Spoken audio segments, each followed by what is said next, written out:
Comic Book Savant, episode 360.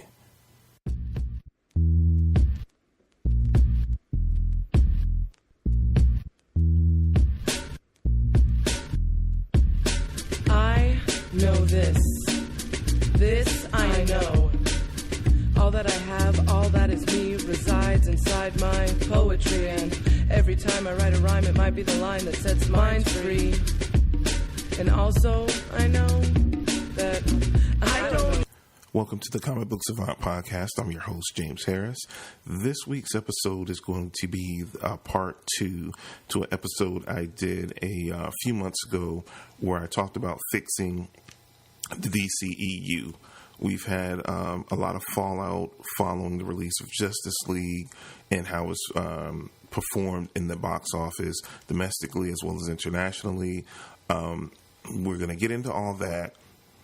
I'm going to touch back on some of the points I made in the first episode, as well as talk about some of the news that has come out and changes that have been made in the structure itself with DC Films / Warner Brothers, and how they're going to proceed forward and what my thoughts are on them proceeding forward. But before we get into all that, I want to give a shout out to my friends over at the Comics Podcast Network.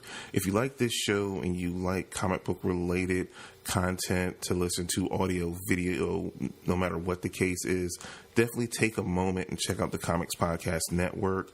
It is just a small network of comic podcasters that come together, and they have this site. It's just a one-stop shop for fans or anyone looking for comic book related material to find it all in one spot. You literally can find hundreds upon hundreds at this point podcasts about comic books, be it on particular publishers, particular teams, individual characters, you name it. Or if you like a single person, single host podcast like myself, or roundtable discussions, you can find so many different formats, types, variations, and flavors. So if you have a moment, I would love it if you would take some time out to stop by the Comics Podcast Network at comicspodcast.com and check it out.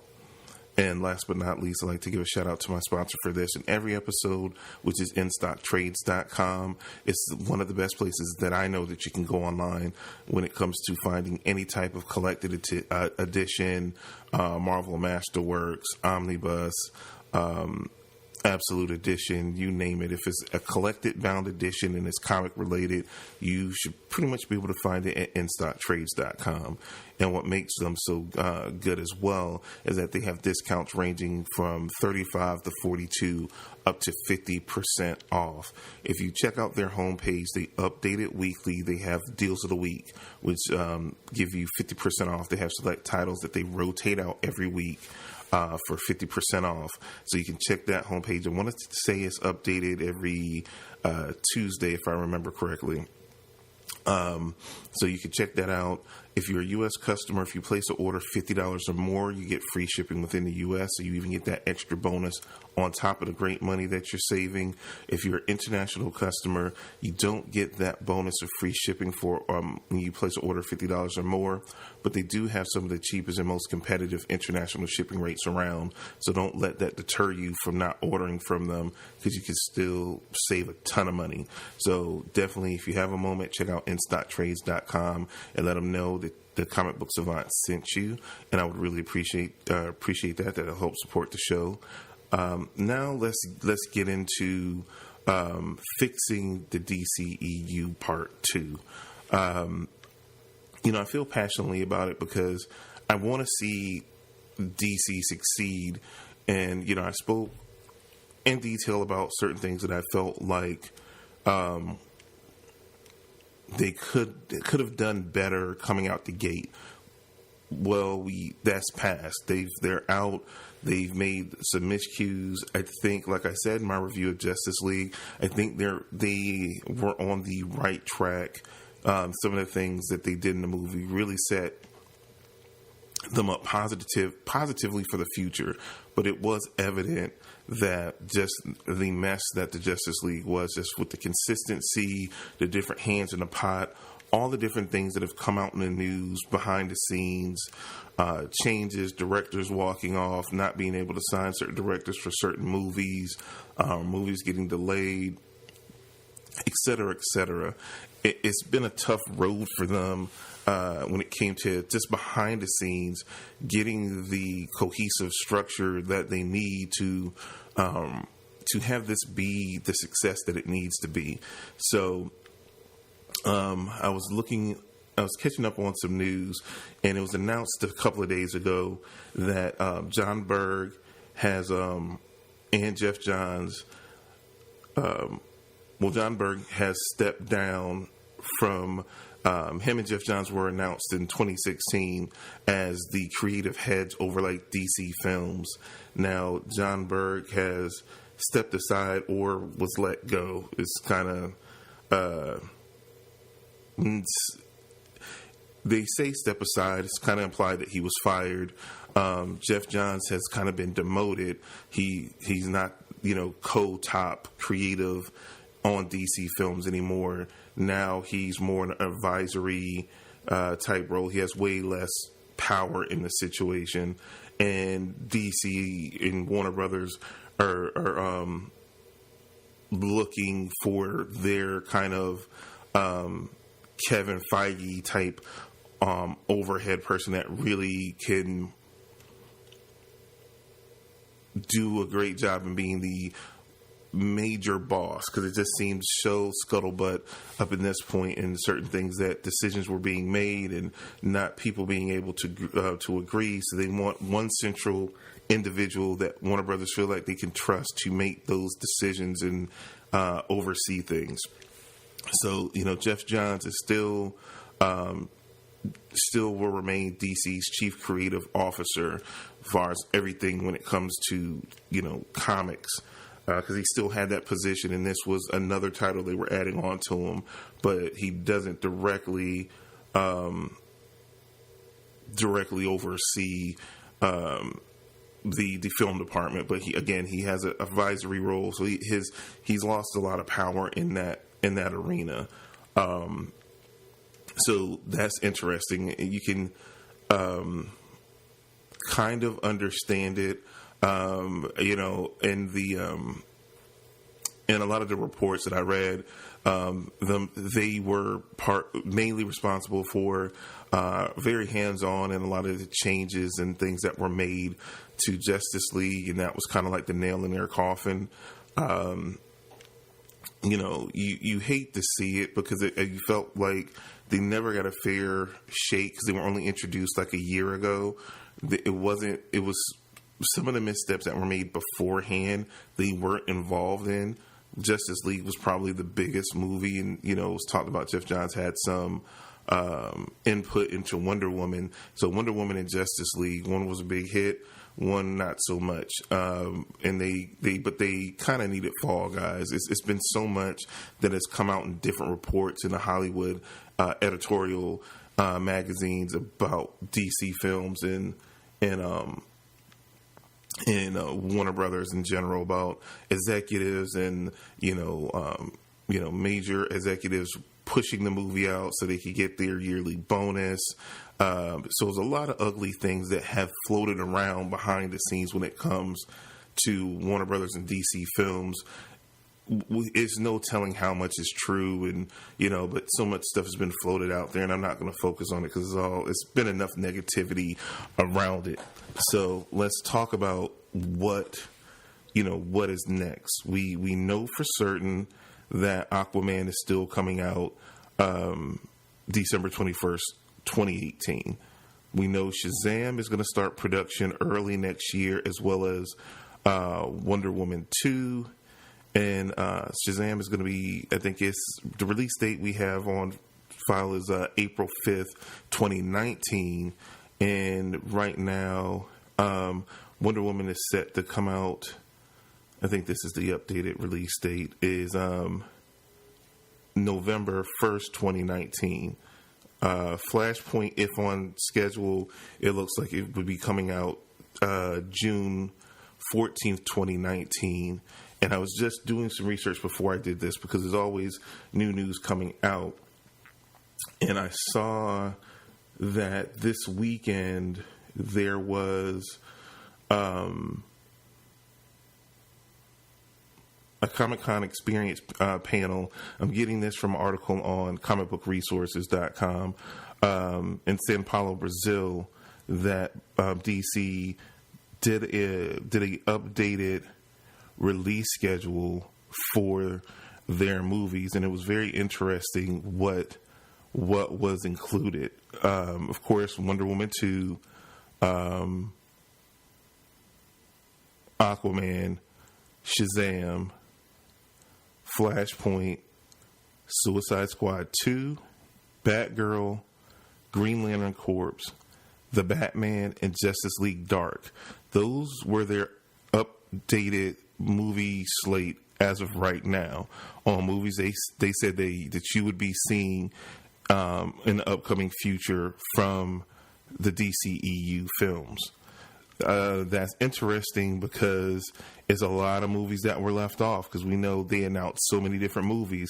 So now you're talking about they left out Cyborg, Deathstroke, Gotham City Sirens, the Harley Quinn movie, Joker and Harley Quinn, Nightwing, and the Joker origin movie that Martin Scorsese was trying to produce. So a lot of major films were left off from that list, and it's interesting and it's telling, but at the same time, it's interesting the movies they did pick. I can understand Justice League Dark because I feel like they did a test run with Justice League Dark, with the animated film, and it, as far as what I heard, and I thought it was a decent movie. So, they got a concept that they can make a mildly budget Justice League Dark movie and probably could turn a good profit. Of course, we know Matt Reeves', Batman movie is in, they're in the writing stage, I think, as far as getting the script together. I know they're rewriting. They haven't announced the director for Flashpoint yet. So, we don't know at this point what Joss Whedon's status is. He was announced to be the director of Batgirl, but after the debacle of Justice League, is he still going to be attached to that? Plus, it's the allegations that were thrown out while all that was going on from his wife or ex-wife about him and infidelity and things of that nature.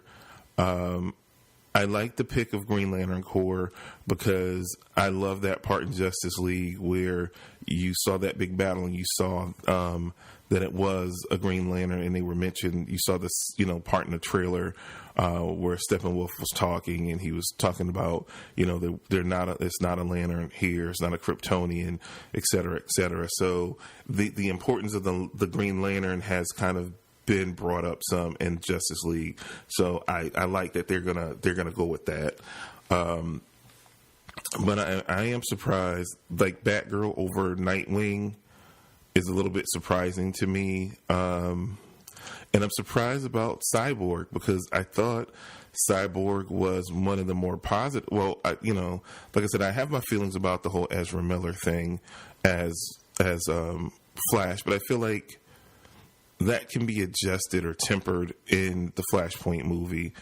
And this is some of the notes where I'm feeling, because a lot of this is kind of off the top because I just, did a research before I sat down to record this. As far as the updated stories, they didn't know about the updated release slate.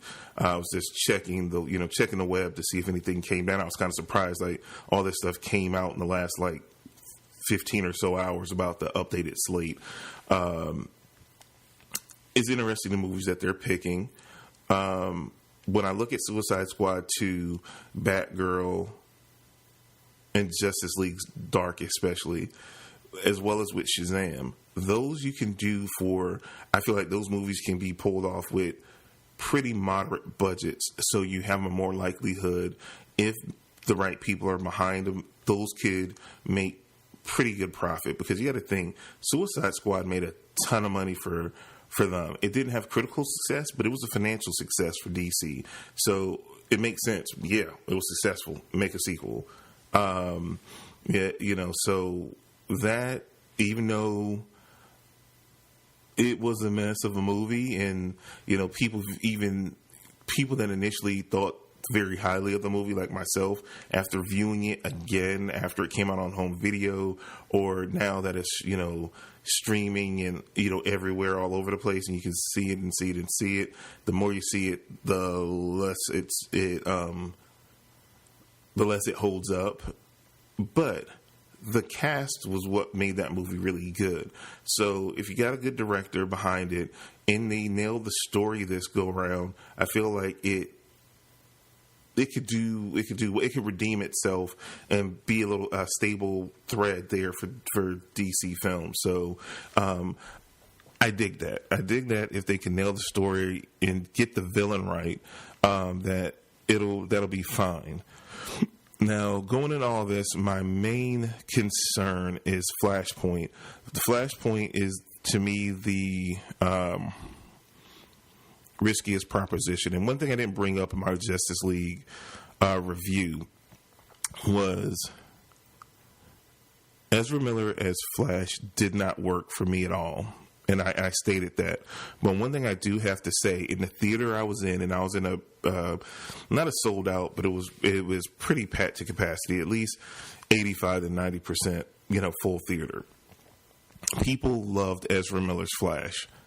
It's not meant for me. It's a funny thing where, the older I get, I'm 42 years old now, I realize certain things, and I mentioned this before in my Guardians of the Galaxy Volume 2 review, is that I'm realizing now I'm not the target demographic. I'm not in my teens and in my early 20s to, before I hit 30, part where I'm like that target demographic. I'm not anymore. These movies are not made with me in mind, and I respect that. But I've been a loyal supporter of the comic book industry since I could walk. So I feel a certain kind of way about it, but these movies aren't meant for me anymore. I love them, I enjoy them, and I glean whatever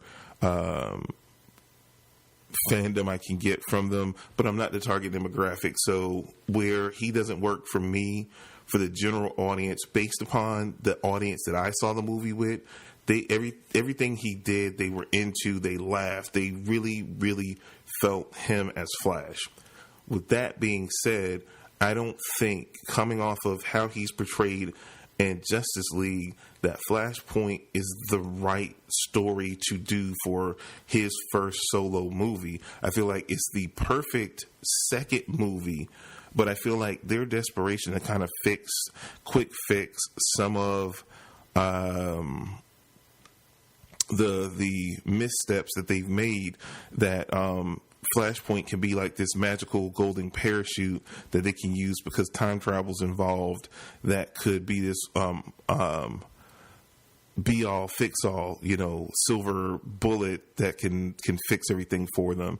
And I feel like if that's not adapted right, and I feel like you can't use any major story points from Flashpoint, because here's the thing, and I'm realizing this as well, and I was actually talking to my wife about this.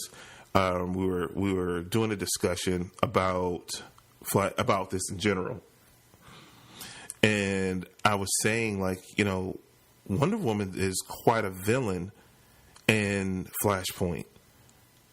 She kills people. It's a dark story. Nothing about Ezra Miller's Flash reads serious at all. That's number one. And it's a very emotional type story as well.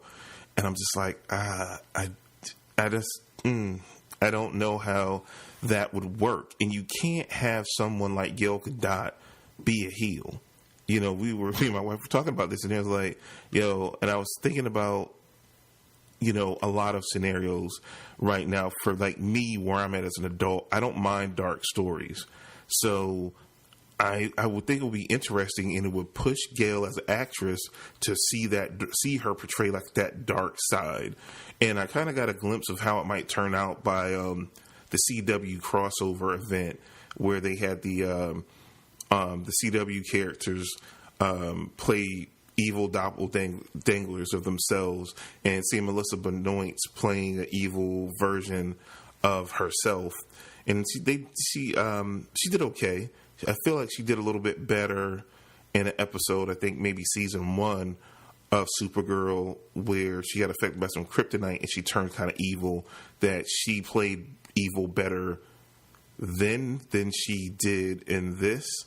But I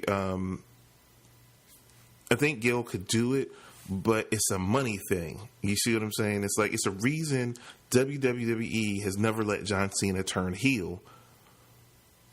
It would, you know what I'm saying? Kids love him as that superhero type character, that new age Hulk Hogan. You turn him heel and make those same people that love him, he's a corporation unto himself with the money he generates from his merchandise sales. You know, you look at Gal Gadot, all these little kids look up to her. You make her evil in a movie, that's going to crush a lot of little girls that look up to that character. You know, that's just like Ray, though I would like to kind of see Ray turn to the dark side. They'll never do it because, I mean, you look at all the marketing that's been coming out the past few weeks. That's not the trailers. I'm not talking about the trailers. I'm talking about the Walmart commercials and the toys and the Forces of Destiny toys. Like, it's Ray, Ray, Ray, Ray, Ray. You're seeing all these little girls dressed up as Ray in these commercials, and they're pushing that. You can't turn her heel. You know what I mean? So it's like, you can't have a successful Wonder Woman. Is there one golden nugget at this point that was a critically successful movie? You can't turn her heel. Too many women and girls love her as a hero. You can't make her a villain. And the main component of the Flashpoint story is her being a bad guy. You can't do it. That's not good business. And at the end of the day, we have to realize that this is a business, and they're trying to make money. They would kill their pockets by doing this story if they did a great or straight adaptation of the source material. It would hurt. It would hurt. Because a lot of people, a lot of young girls would be upset seeing Gal Gadot go heel. Just bottom line. They've already announced as well in documentation that came out that Flashpoint will be Ben Affleck's last appearance as Batman. Again, I don't think they need to do Flashpoint.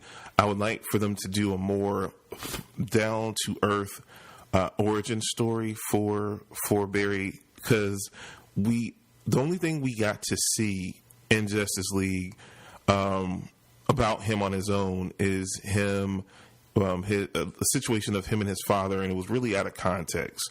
Now, we do know from leaked scenes that hit the internet that it was a scene where he meets and rescues Iris West that was left on the cutting room floor. Now, if we had got more of that, we could get more of his background and more set up for what his movie was. Just like we know it was a lot cut on a cutting room floor with Cyborg. A lot was shot with Cyborg that was left out of the movie. That showed his back origin story, and it was a lot shot with Momoa and his Aquaman, Valko, William Dafoe. He had a scene in the movie as well that was cut out. So it was a lot of setup for some of these other movies that where they could go in some of these directions they wanted to go that didn't make it into the movie.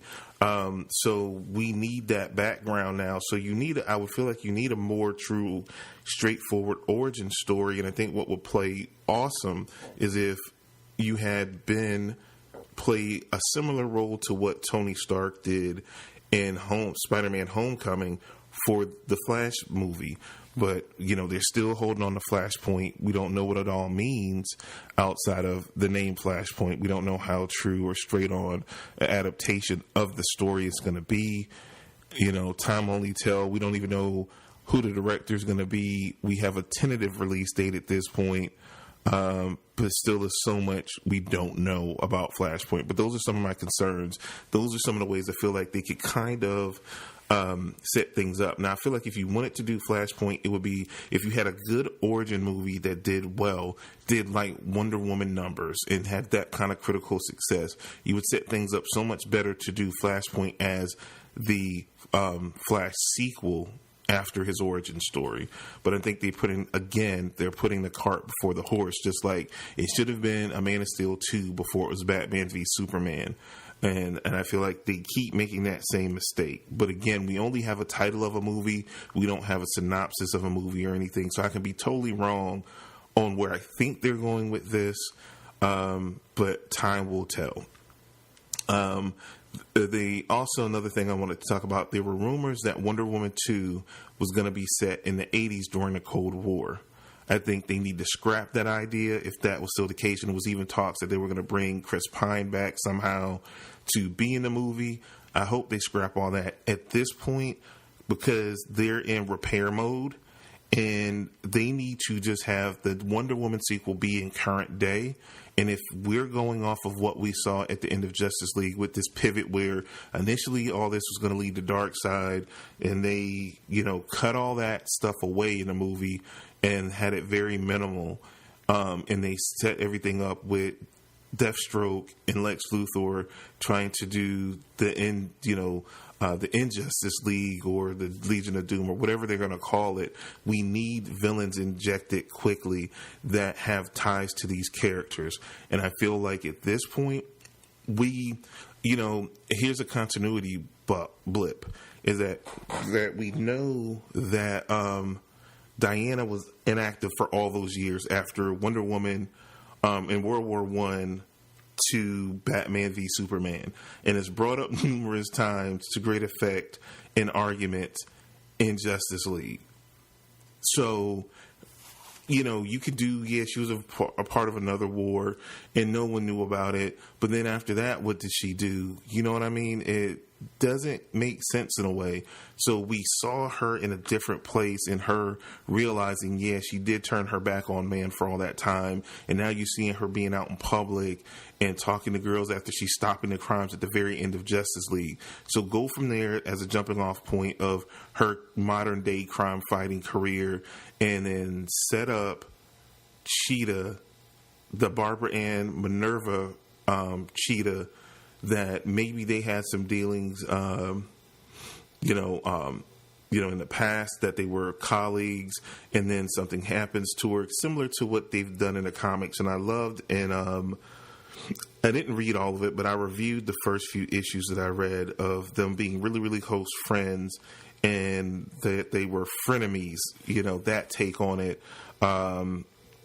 From Greg Rucka on the current run in DC Rebirth. I really liked the issues I read where they crossed over. It was a really good take, and I liked that they were friends that turn into foes, and they know each other's secrets and know each other very, very well personally.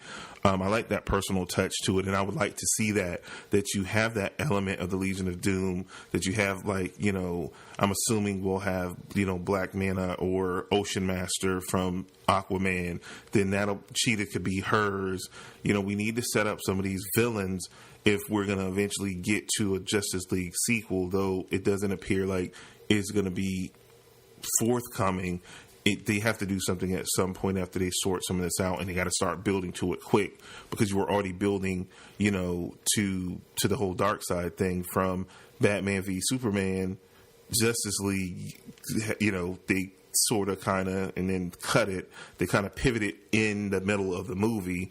And now you're trying to set up a whole nother thing. So you got to put some of these other plans in motion.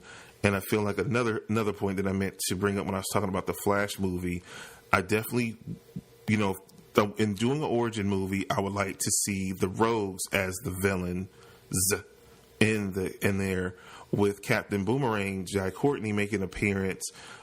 Speaking of his run-in with Suicide Squad, with Flash from Suicide Squad, and him coming back to, was it Central? I can't remember. I think it was Central City in the movie.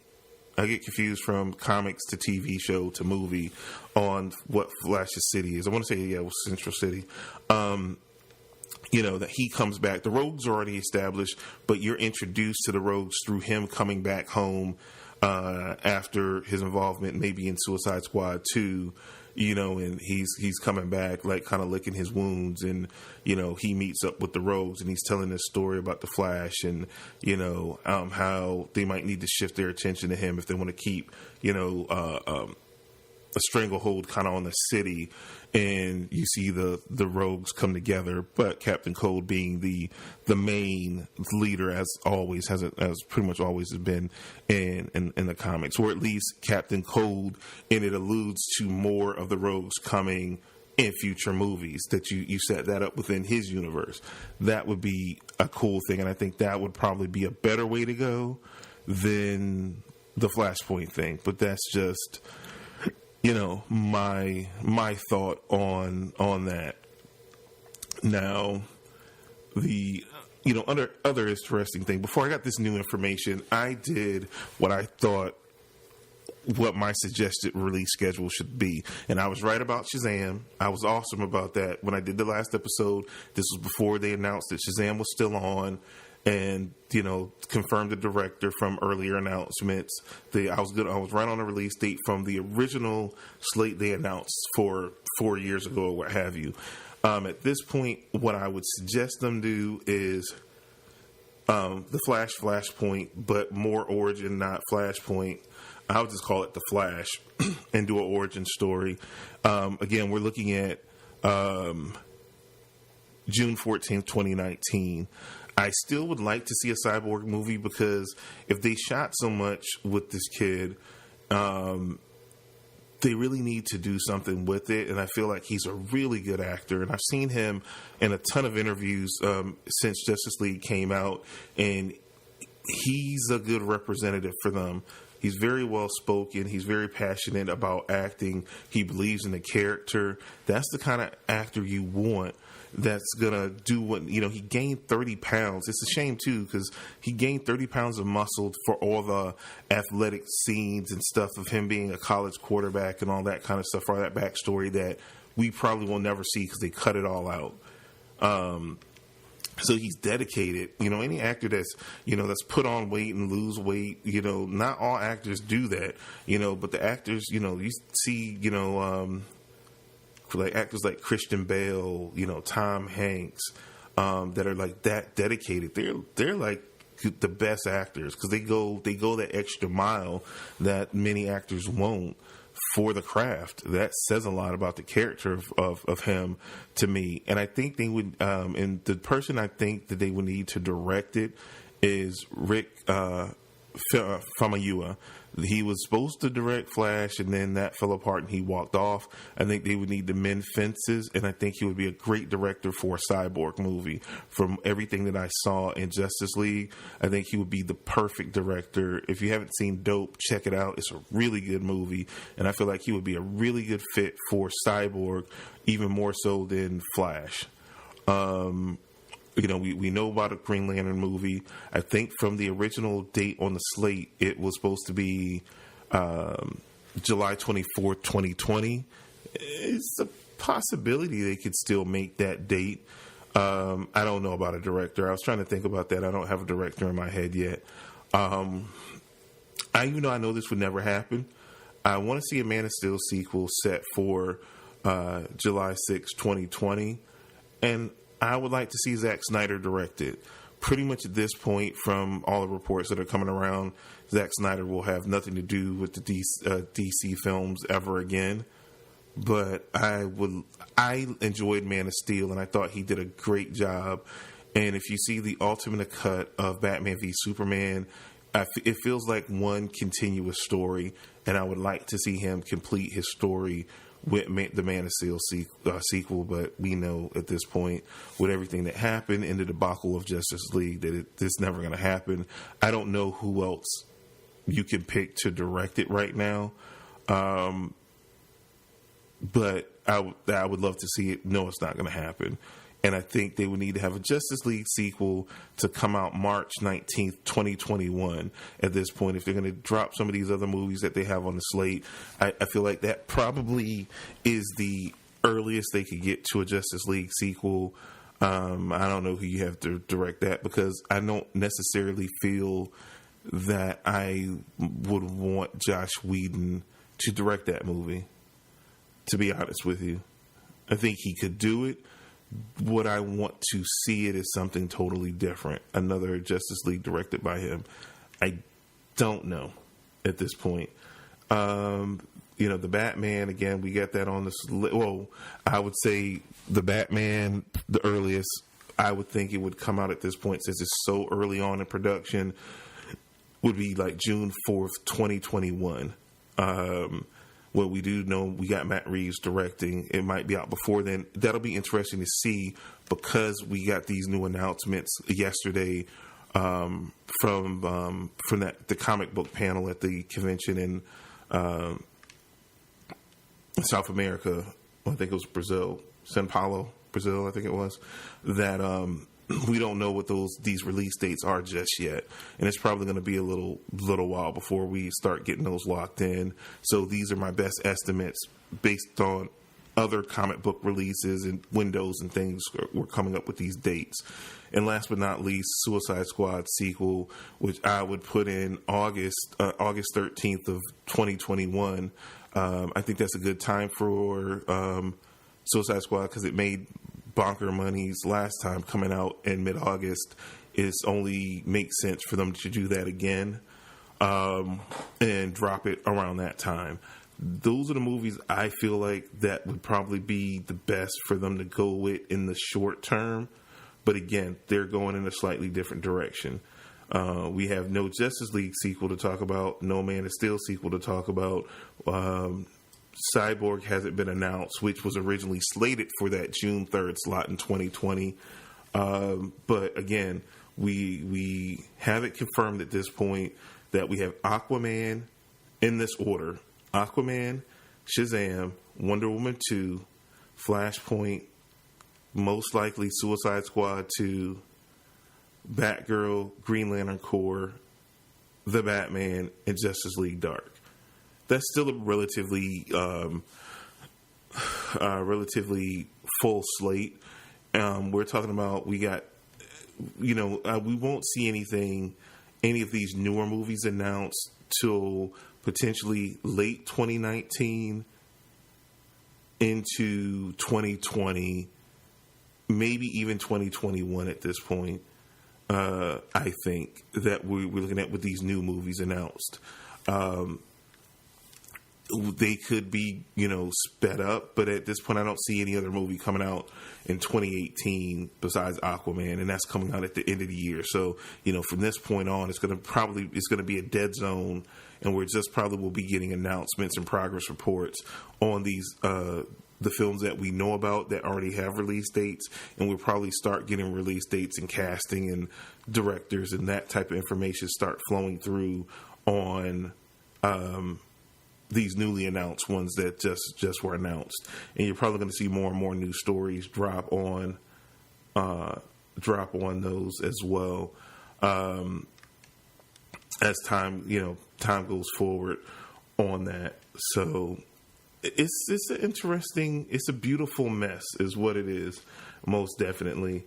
I'm confident if they get the right person to head it all and they just slow down slightly, that they can fix this. It's fixable, because I feel like it's worth trying to save, because I feel like they have the right actors in front of the camera. They just need better talent behind the camera and a stronger leadership that can get a cohesive vision on, and stick with it. Like, hey, we're going to go dark. We're going to go dark and gritty. Stay dark and gritty then.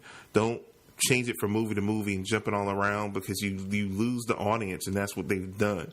And they tried to do what Marvel did over a longer period and a third of the time, and I feel like if they did it in half the time, they would be in a way better position right now. They just rushed to do Justice League.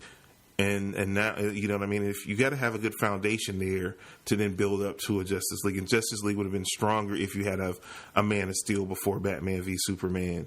Even potentially a Flash before Justice League. If you had some of those things in place, you could have been in a better position. But I think they're trying to pivot in a better direction, and we'll see how it all shakes out in the end. But that's all I have. All I have for you guys on this subject. I think I've beat it to death between the 2 episodes I've done. But like I said, I do hope for the DCEU success going forward. I haven't loved every movie, but I've enjoyed them. And I've been surprised by them that they pulled a lot of this stuff off. So definitely. I'm hoping that they can turn it around and not have to reboot everything. Like, so many people have been on this fear-mongering thing. Like, they got to reboot it all and start it all over. I'm like, no, they have good talent in front of the camera that people are actually responding to. So, and when you have that, you just need better leadership to pull this all together. But again, that's all I have on the subject for you guys. If you have a moment, stop by the website, comicbooksavant.com. Please check out the YouTube channel, youtube.com/comicbooksavant. Please drop a subscribe over there. I do totally separate content over there that's still comic book related on things I don't necessarily cover here. I try to do it in a shorter form, in video format on the YouTube channel. And I drop an episode there every week. So you get new episodes here Tuesdays. I normally try to have the video up on YouTube by Thursdays, so you can get double the Comic Book Savant pleasure in your week by checking out the YouTube channel. Definitely, you can follow me on social media. On Twitter, Instagram at Comic Book Savant. Drop a follow there. If you have a moment, definitely stop by iTunes and leave a review. If you like what I'm doing and you want to help support the show, if you go to the website, I have a Patreon page. So if you want to become a Patreon, you can contribute as little as $1 a month to help support the show and help the show grow. I want to do big things in 2018. I said this before. I try to set goals every year. I pretty much met all the goals that I wanted to for 2017, 2018. I'm trying to even take it to the next step. I want to keep evolving the show, keep evolving what I'm doing, and have you guys be a part of it. So if you can help support, please do so. If you can't financially, I understand that. Just listening does a great job. But there's other things you can do. Like I said, drop a follow, drop a subscribe on the YouTube channel, follow on social media, share the content around. All those things go a long way. If you can't help financially, those are the things. It takes a village to raise a child. It takes a village to maintain, entertainment. And, someone that you like, if you like the content, help support in any way possible. It's multiple ways to do it. And I appreciate you guys for just stopping by and listening. But if there's anything more you can do, I appreciate that as well.